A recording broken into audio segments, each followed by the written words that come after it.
Hoya Crimson Pink Princess.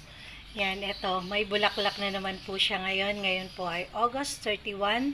Yan, nagbulaklak na naman at meron pa po na pasulpot na ayan, mismo dito sa sanga din na to.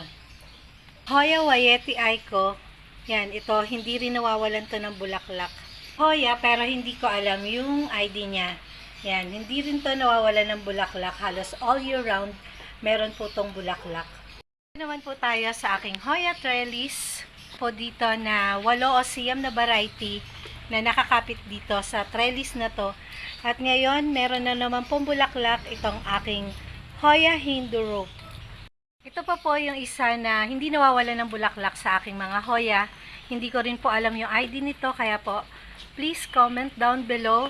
At maliliit lang yung mga bulaklak niya, pero tingnan nyo, hindi